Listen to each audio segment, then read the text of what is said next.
I will start in English. It's great to meet you. My name is Great. Esteban. I'm from Bolivia. It's a pleasure Wonderful. to chat with you about Terrifier. I will start ask you how you begin to visualize Art the Clown as a horror character. When does all this start in your mind? Long time. Well, first of all, thank you very much. I'm so glad that you guys appreciate this character and the franchise. You guys are awesome.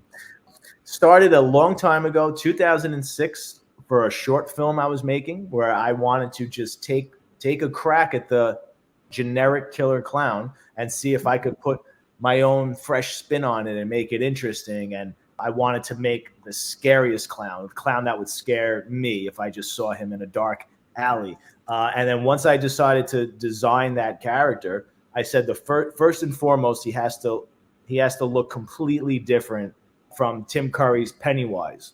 So that's the reason he's not colorful, and that's the reason why he's very basic and just black and white. I wanted to keep him very simple.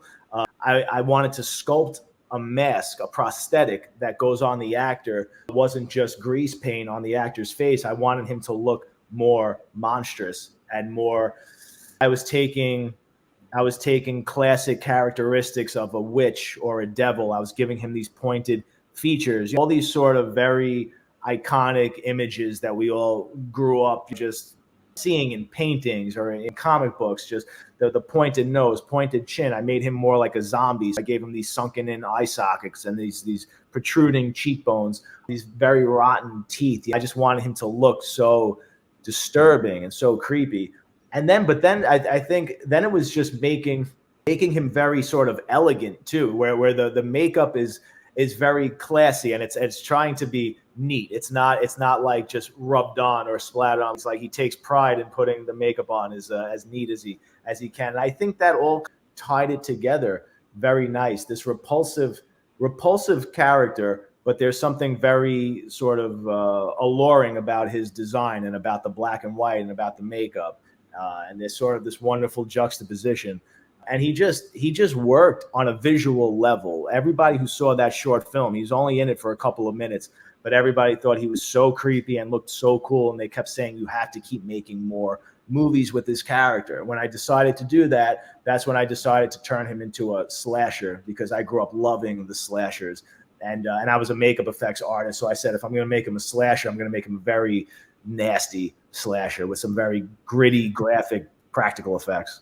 And the personality of Art, it's some condiment in this joke and the mimics that he made.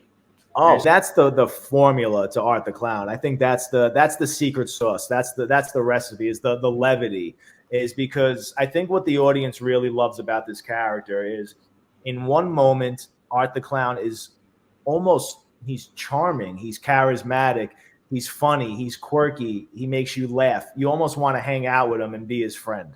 And in the next moment, he turns into the most vile, sadistic, repulsive, reprehensible creature in the world, where you almost want to get up and leave because he's doing something so nasty. But then he wins you back over with a joke, or he gets you to chuckle again. And I think it's that roller coaster of emotions and that unpredictability of the character that keeps people coming back. And there's a lot of humanity that pokes through this character that doesn't happen with a lot of other slashers. A lot of other slashers, they're restricted to being behind a mask. There's only so much humanity they can convey. But even though Art doesn't speak, there's so much humanity that comes through in his gestures and his emotions and his actions, where people are really fascinated and they're curious as to who is the person behind that makeup, what is going on in his head. So it's an interesting character. From the first Terrifier to this third installment, how has your vision changed from the beginning to today about Art?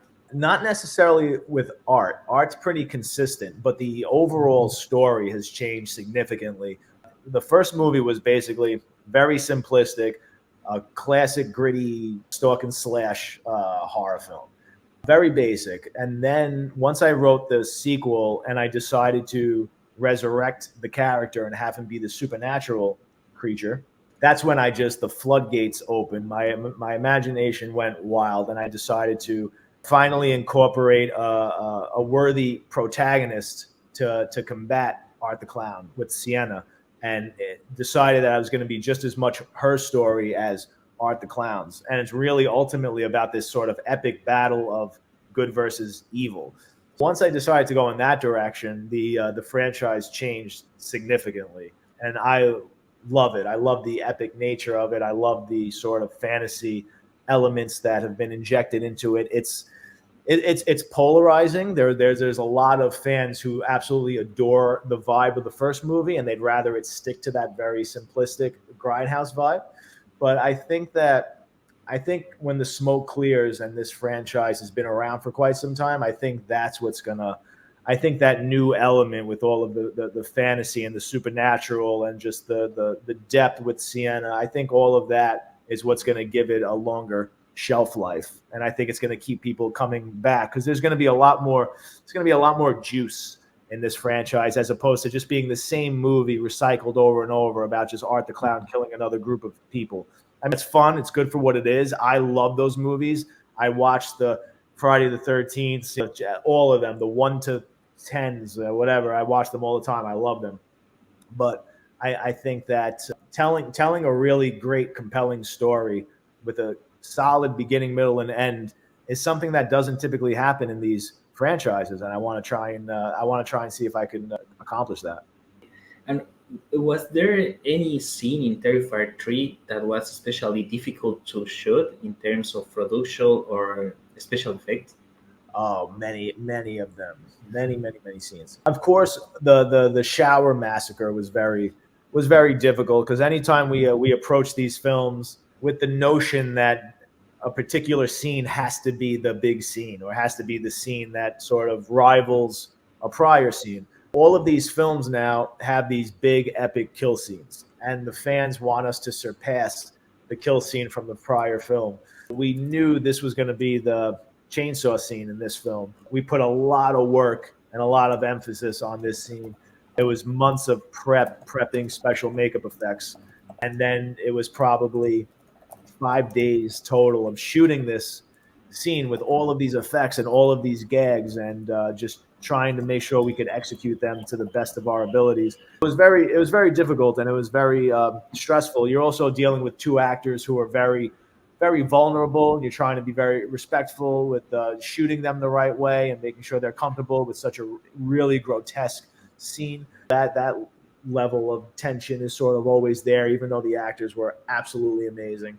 That scene was intense, but it's typically very technical scenes. One of the, spoiler alert, there's another big scene at the end where the floor of a living room opens up and a portal to another dimension opens. That's very easy to write, but it's a whole nother thing to actually figure out how to do that. Even though we have a lot of money, I wouldn't say a lot of money, we had more money than we've ever had before. So for us, we had a monster budget, but in terms of Hollywood movies, we're still an extremely low budget movie. Small.